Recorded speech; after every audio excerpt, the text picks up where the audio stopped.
Nós estamos de volta com o programa Eclésia. Hoje, um programa especial esclarecendo as dúvidas dos nossos telespectadores. Perguntas que foram chegando à medida que a gente ia trabalhando os diversos assuntos aqui no programa. A gente agradece muito a participação de todas as pessoas que carinhosamente nos escreveram e também elogiaram o programa, fizeram observações. Muito obrigada. Padre Guido, continuando, o José Venceslau Nunes Júnior, de Sorocaba, estado de São Paulo, ele faz um pedido de ajuda. Ele diz o seguinte: eu gostaria de falar sobre um sentimento que se parece com a preguiça. Aí ele reforça, se parece.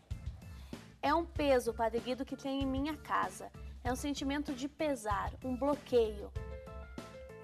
Quando entro em uma igreja, ele sente um alívio, diferente do que quando está em casa. Mesmo o computador de casa eu não consigo usar. Sinto uma opressão em casa que venço com muita oração e a muito custo.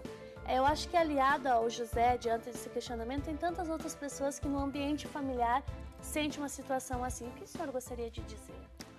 Olha, o ambiente da família é o ambiente onde nós nascemos, vivemos e realizamos os nossos projetos.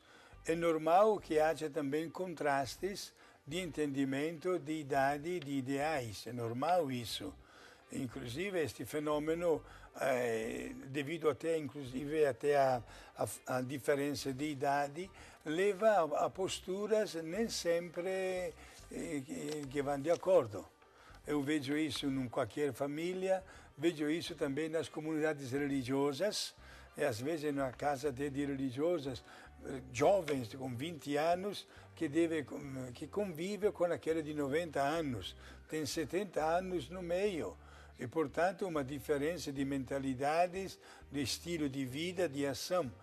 É difícil, às vezes, renunciar a um ponto de vista para favorecer o outro ou até aprimorar determinadas situações para encontrar o equilíbrio. Agora, eu diria para esta pessoa, procure favorecer o clima da família, porque a sua vida é dentro da família. Não custa nada, tantas vezes, renunciar a um ponto de vista pessoal para agradar ao outro. Você se sente bem quando está na igreja porque está sozinho. É uma coisa bela sentir-se bem na igreja, mas peça a Jesus a graça e a força para sentir-se bem também dentro da família. É uma grande graça que você pode alcançar, porque o equilíbrio é fundamental para construir, junto com os membros da tua família, os ideais que são um teu sonho e que devem tornar-se uma realidade.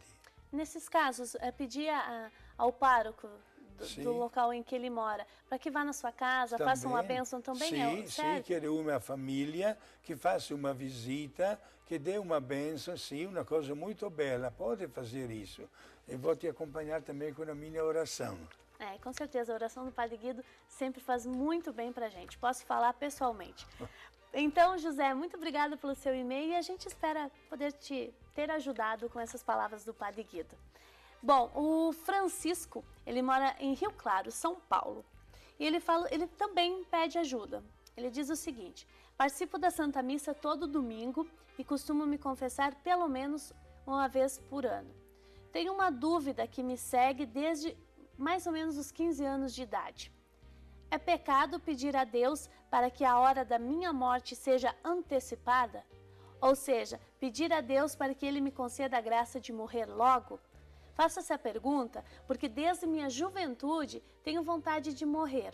Veja bem, não tenho tendência e nem vontade de cometer suicídio, pois hoje tenho 36 anos e se quisesse me suicidar já teria feito.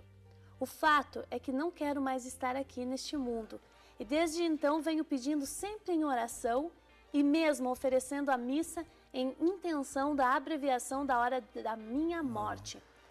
Infelizmente, até hoje ainda não foi atendido. Porém, ainda fico com dúvida, esse desejo é um pecado? Pergunta do Francisco. Certo, o meu amigo Francisco, obrigado pela sua colocação. Se Deus te deu o dom da vida, é porque Deus tem um ideal e um planejamento da tua pessoa.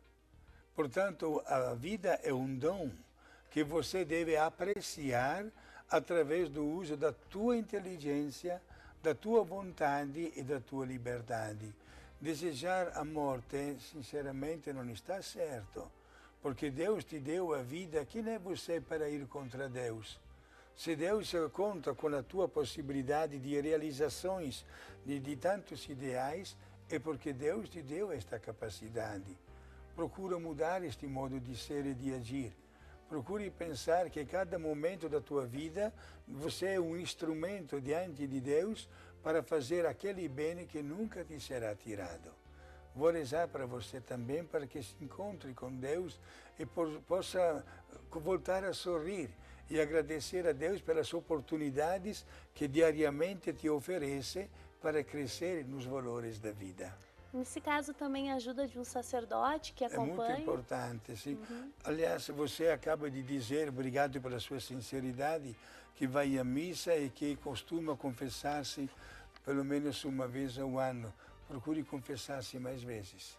Apresente este problema para o teu sacerdote, para o teu confessor, que vai usar as minhas palavras. Fique tranquilo e vai te orientar para passar por cima deste momento um pouco difícil, vai botar uma pedra e partir para um novo ideal de vida.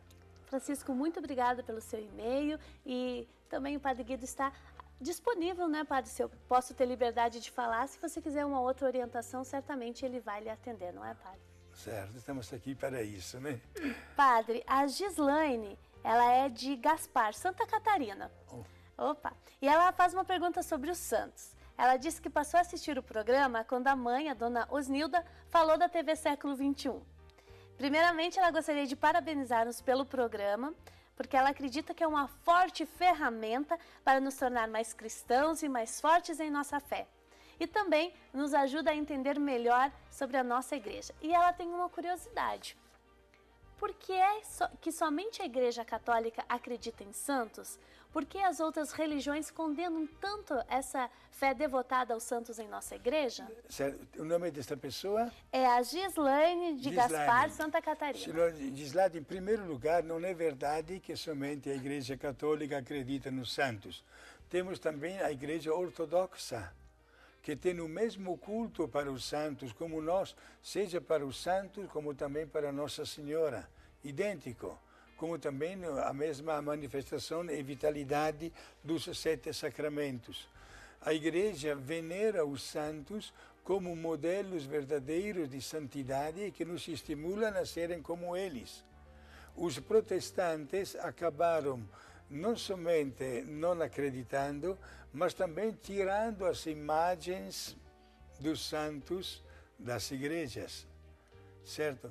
O culto dos santos sempre foi aprovado pela igreja. Poucos domingos atrás, o Papa canonizou 7 pessoas. Nossa. Do mundo inteiro, né? Da Espanha, dos Estados Unidos, um índio, 2 padres italianos, um das Filipinas. Que belo ver a presença da santidade espalhada no mundo inteiro. E o culto dos santos é um culto que nós todos devemos alimentar e viver diariamente. Está certo, Padre. Quer dizer que a nossa devoção, então, é muito válida, Sim. tem sentido e a gente pode, sim, pedir a intercessão? Sim, sim. Com os santos são santos para isso, porque intercedem diante de Deus para o nosso bem. Simone, antigamente a igreja, as pessoas que formam a igreja, né, costumavam dar nomes de santos aos que estavam nascendo. Hoje, esta bela tradição, sim, está de pé, mas não bem como antigamente. Hoje se prefere dar o nome de um ator ou de uma atriz daquela novela, ou daquele jogador de futebol, ou daquele goleiro porque defendeu o pênalti. Gente, sim, respeitamos as liberdades, mas como é belo carregar o nome de um santo que abençoa a nossa vida e que nos estimula a ser imitado também. É verdade, Padre. Olha, eu sou Simone de Fátima e o sentido de Nossa Senhora de Fátima é lindo na minha história e na vida. Assim como deve ser na vida de cada um de nós que carrega, né, o nome de santo. Padre Guido, às vezes, a gente está prolongando um pouquinho a pergunta da Gislaine porque estão vindo outras dúvidas em torno dela. Às vezes as pessoas confundem anjos com santos. A gente já perguntou isso para o senhor, mas pergunta novamente. A gente reza para os anjos ou reza para os santos? Para os dois. Podemos rezar para o nosso santo anjo da guarda, como também para os grandes anjos e arcanjos Miguel, Gabriel, Rafael, como também para todas as outras categorias de anjos, arcanjos, serafins, querubins, potestades, tronos e virtudes. Temos os santos à nossa disposição, como também os nossos santos. Né? Vamos invocar porque a presença dele na nossa vida é fundamental. E como é belo sermos dirigidos pelos santos, como é bom para todos nós na hora, por exemplo, de uma tentação de invocar São Miguel Arcanjo. Como é importante para nós na hora da devoção invocar São Gabriel, que anunciou o mistério da encarnação para Nossa Senhora. Como é importante na hora até de uma necessidade até física, de um remédio, na hora da doença, invocar São Rafael Arcanjo. Medicina, remédio de Deus. Podemos invocar os santos como também os arcanjos. Fique tranquilo. Há sempre esse diálogo de vida espiritual entre nós e os santos e os arcanjos e os anjos. Muito bem.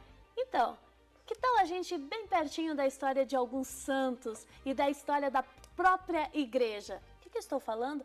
É uma viagem que o programa Eclésia vai fazer até o Vaticano. A gente não se contentou em ir só em São Paulo na Exposição dos Esplendores, né, Padre Guido? Nós, de fato, no mês de fevereiro do ano que vem, estaremos em Roma.